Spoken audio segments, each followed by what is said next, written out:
How do you deal with that as a family?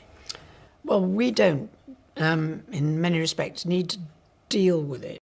The moment Princess Anne opened that supposedly secure royal archive box, everything changed. What should have been a routine transfer of palace records suddenly exploded into a mystery so disturbing that whispers began racing through royal corridors before the lid had barely settled. A trusted palace aide, someone who had spent decades protecting the monarchy's most sensitive information through the reign of Queen Elizabeth II and beyond, had finally retired. Their final responsibility seemed simple: hand over a sealed collection of journals, inventories, confidential records, and priceless royal artifacts to Princess Anne. But according to this story, what Anne discovered inside was not order. It was chaos, not preservation. Disappearance and the missing pieces allegedly pointed directly toward one of the most controversial figures ever to enter royal life. Princess Anne has built a reputation over decades as the royal family's iron wall. She is known for discipline, precision, and an almost obsessive attention to detail. So when the secure archive box landed in her hands, she reportedly refused to simply lock it away. Instead, she began examining every page, every inventory list, every historical record, and every documented asset one by one. At first glance, everything seemed normal. The records were neatly organized. The documentation appeared complete. Yet as Anne continued digging deeper, comparing inventory lists against actual archived holdings, tiny inconsistencies started appearing like cracks spreading across a frozen lake. Then came the discovery that allegedly stopped her cold. A valuable pearl bracelet was missing. Not misplaced. Missing.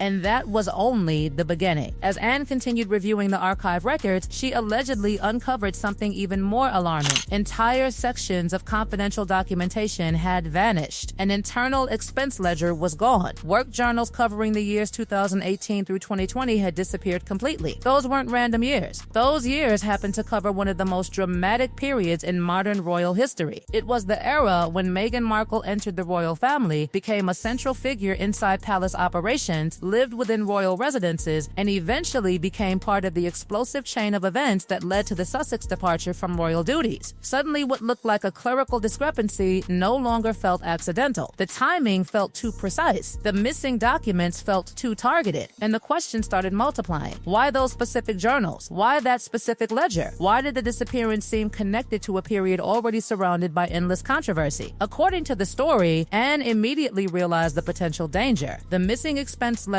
allegedly contained far more than simple financial figures. It reportedly included private schedules, internal operational details, confidential sponsor information, and handwritten notes connected to members of the royal family. In other words, if those documents truly existed and had fallen into outside hands, they represented far more than missing paperwork. They represented access to the monarchy's inner world. That possibility transformed concern into urgency. Anne reportedly wasted no time. Phone calls were made, archive logs were reviewed, personnel records were examined, transfer histories were reopened. Every trail was reportedly followed backward. And then came the answer that allegedly sent shockwaves through the investigation. According to internal records reviewed by palace staff, the missing journal had allegedly been taken years earlier during preparations surrounding the Sussex relocation. Staff members reportedly recalled being told that permission had been granted for the materials to be removed. The explanation sounded official. It sounded legitimate. It sounded unquestionable. After all, who was going to challenge a senior royal household member claiming authorization? No one did. And according to this narrative, that decision would come back to haunt them years later. When the assistant reportedly informed Anne that Meghan had allegedly told staff she possessed authorization to remove the journal, the situation changed dramatically.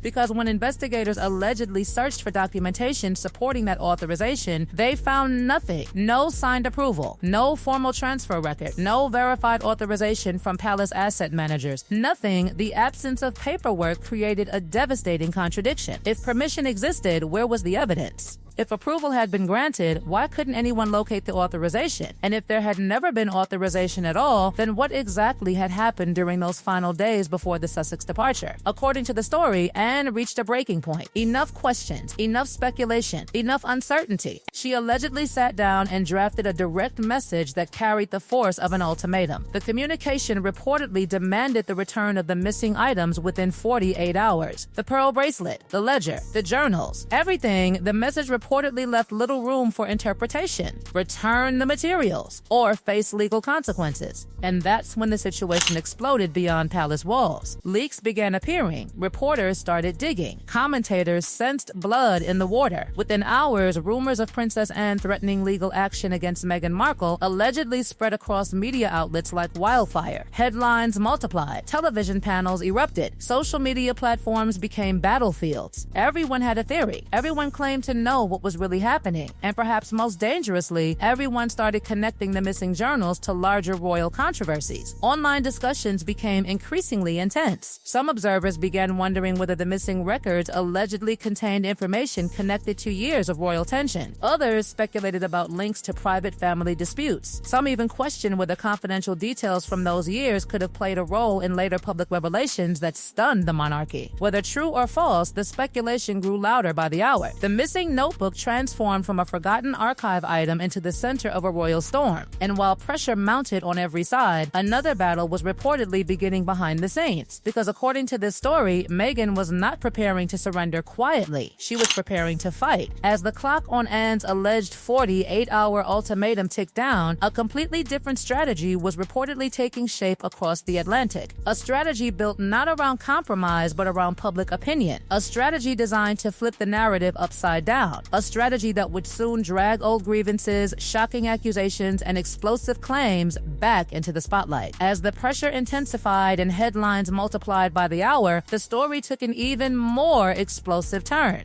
According to this narrative, Meghan was no longer focused on answering questions about the missing records. Instead, she allegedly chose a completely different battlefield: the media. If Princess Anne was attempting to recover missing royal property, Meghan was reportedly preparing to challenge something far more powerful: public perception itself. And once that battle began, the conflict stopped being about a bracelet, a ledger, or a collection of journals. It became a war over credibility, reputation, and who the world would choose to believe. According to the story, Meghan allegedly launched a major public counterattack through interviews and carefully timed media appearances. Rather than presenting herself as someone under pressure, she reportedly attempted to position herself as the victim of a long-running campaign inside the royal family. Suddenly, the narrative shifted. Accusations began flying in the opposite direction. Claims surfaced suggesting that Princess Anne had motives of her own. Allegations were reportedly made about internal financial matters dating back years. The goal, according to critics following the controversy, appeared simple. If enough doubt could be created around Anne's reputation, perhaps attention would move away from the missing archive materials entirely. For a brief moment, it seemed the strategy might work. Media outlets raced to cover every new accusation. Commentators debated every claim. Supporters and critics clashed online. The story grew larger, louder, more chaotic. But according to this version of events, Princess Anne never responded emotionally. She never launched a public counterattack. She never entered a televised war of words. Instead, she reportedly focused on something much more dangerous than an interview: